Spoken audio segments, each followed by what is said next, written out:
Hello दोस्तों आज जो आप लोगों के बीच एक खबर लेकर के आया हूँ, बहुत ही बेहद चौंकाने वाली खबर है, लेकिन जानना बहुत ही ज़रूरी है कि हमारा ओबीसी समाज जो आज के समय में खुद को बहुत कुछ समझने की कोशिश करता है, हमारा खुद का ओबीसी समाज खुद को क्षत्रिय बनाने में लगा रहता है, महापुरुषों की विचारधारा को नीचे दबाने की कोशिश करता है। खास करके हमारा ओबीसी समाज जो सबसे ज़्यादा अंधभक्ति में लीन होता है, इंसान शिक्षा को छोड़कर पाखंड आडंबर में घुसा रहता है। जातिवाद का सबसे घोर समर्थक हमारा ओबीसी, वो समाज किस कदर से यहाँ पर भटका पड़ा हुआ है। हालांकि उसके साथ सबसे ज़्यादा प्रताड़ना होती है, लेकिन उसकी खबरों को नीचे दबा दिया जाता है। दोस्तों, आप लोगों के बीच कुछ ऐसी खबर लेकर के आया हूँ। हमारे ओबीसी समाज की एक बहन जिसका नाम यामिनी साहू है, यामिनी साहू ओबीसी समाज की बहन है।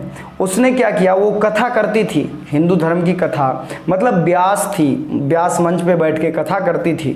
तो दोस्तों, ये बात कुछ जातिवादी गुंडों को, कुछ ऐसे लोगों को जिनको लग रहा था कि उनका भोजन छिन रहा है, उनकी चीज़ें छिन रही हैं, उनकी गद्दी छिन रही है, उनका धर्म संकट में आने लगा है। सिर्फ यामिनी साहू के कथा करने से उनका धर्म संकट में आने लगा था। कुछ ऐसे जातिवादी गुंडे जो लोग ये समझते हैं कि कोई अगर यहाँ पे एक तो महिला जिसे हर समय से, आज से लगभग 4500 साल पहले से ही यहाँ पर शिक्षा से दूर रखा गया हो, और आज जब देश में संविधान लागू है और उसको शिक्षा व्यवस्था मिल पा रही है, और आज संविधान की वजह से वो अगर कथा मंच पे बैठी है, व्यास मंच पे बैठ के कथा कर रही है, तभी कुछ लोगों को दर्द होता है।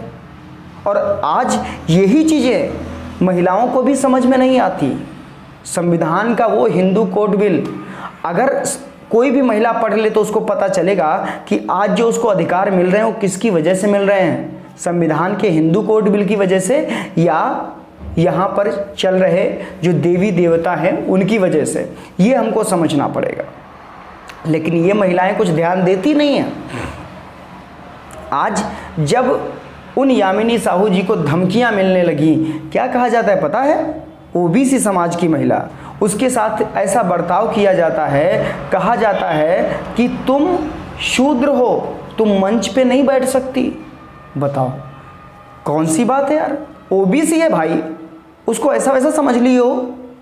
बोलते हैं कि तुम शूद्र हो, तुम व्यास मंच पे कथा नहीं सुना सकती हो, तुम नाच गाना करो। अरे कहीं कहीं किसी पेपर में तो देखिए लिखा है मुजरा करो भैया। अब बताइएगा, कोई व्यास मंच पर बैठने वाली महिला को ऐसी बात बोलेगा? लेकिन फिर भी ये बातें कही जाती हैं, किस लिए? ये जो शक्ति मिलती है उनको, किस तरीके से शक्ति मिलती है? ये कहाँ पर लिखा हुआ है कि महिला व्यास मंच पर नहीं बैठ सकती? कहीं ना कहीं तो लिखा है ना।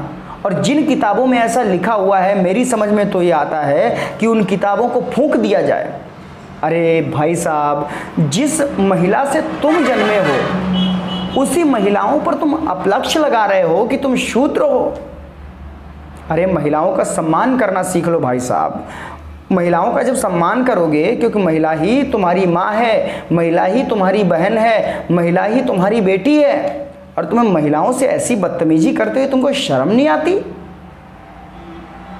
दोस्तों, मैं इसलिए कहना चाहूँगा अपनी बहन जिसका नाम यामिनी साहू है, उसके समर्थन में हूँ मैं।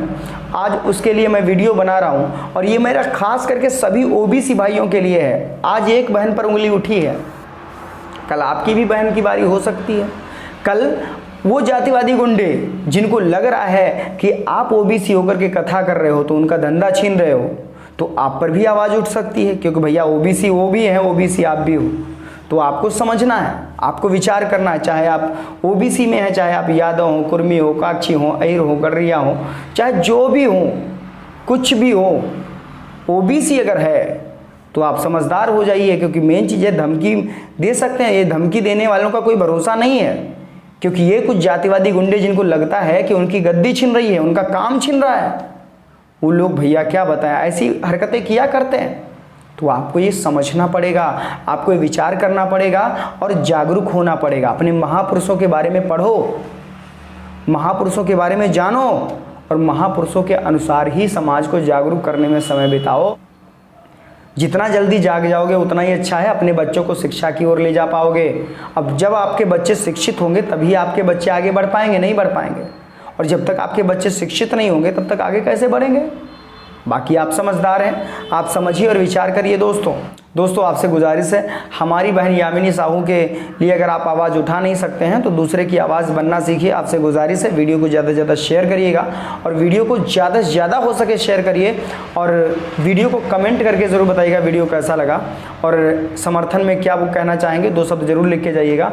और वीडियो अगर अच्छा लगा हो तो वीडियो को लाइक कर दीजिएगा। मिलेंगे अगले वीडियो में, तब तक के लिए नमस्कार।